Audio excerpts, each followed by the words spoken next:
ન્યૂઝમાં આગળ વાત કરીએ તો વાવ થરાદને સરકાર દ્વારા જિલ્લાનો દરજ્જો આપવામાં આવ્યો, જેના બાદ થરાદના ધારાસભ્ય અને વિધાનસભાના અધ્યક્ષ શંકરભાઈ ચૌધરી પ્રથમ વખત થરાદ ખાતે આવતા 4 રસ્તા પર ભવ્ય રેલીનું આયોજન કરવામાં આવ્યું અને અભિવાદન સમારોહ યોજાયો હતો, જેમાં આજુબાજુના તાલુકાના લોકો સહિત આગેવાનો બહોળી સંખ્યામાં ઉપસ્થિત રહ્યા હતા। બનાસકાંઠા જિલ્લામાંથી વાવ થરાદને અલગ જિલ્લો જાહેર કરવાની માંગ સાથે સરહદી પંથકમાં લોકોમાં ભારે આનંદનો માહોલ જોવા મળ્યો, જેને લઈને લોકોએ સરકારનો આભાર પણ વ્યક્ત કર્યો।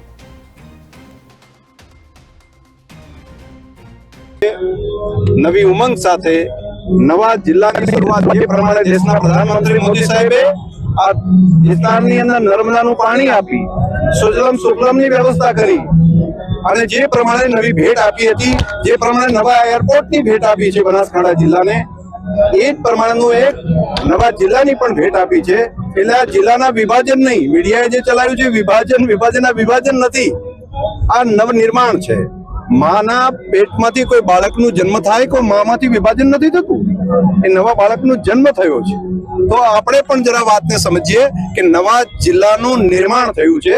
અને પ્રજાના હિત માટે, પ્રજાના સરહદી વિસ્તારની પ્રજાના ભાગ્યોદયનું પણ નિર્માણ થયું। આજે મારા વાવ થરાદ નામનો એક જિલ્લો જાહેર કરવામાં આવ્યો છે, તો મને 18 આલમને આજે આનંદ ઉત્સવ, આજે તલવારના પટા ખેલે લોક સાહિત્ય એટલે કે મારું મેરાયું, અમારે 18 આલમમાં ખુશી છે એવી જીઆઈડીસી વાર મંજૂર થાય અને આજના અમારા લોક અને યુવા વર્ગને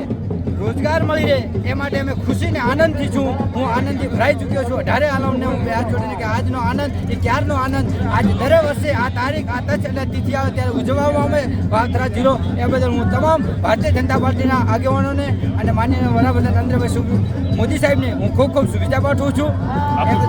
શું નામ તમારું? મારું નામ છે, હું થરાદથી 5 કિલોમીટરના અંતરે આવેલું મારું નાનકડું ગામ નાની પાવન, મારું નામ છે મકવાણા નવીનભાઈ મસરૂભાઈ। હું આજે છું બેરોજગાર, પણ મને આનંદ એટલો છે કે હું ક્યારેક આ થરાદની જનતાને અને ક્યારેક કાંઈ હું બને અને કાંઈક હું બનીને કાંઈક બનશું, એ બદલ હું શંકરભાઈ સાહેબનો અને માનનીય ભૂપેન્દ્રભાઈ સાહેબનો અને અમને અમારો જિલ્લો જાહેર કર્યો તે બદલ અમે આખા અમારા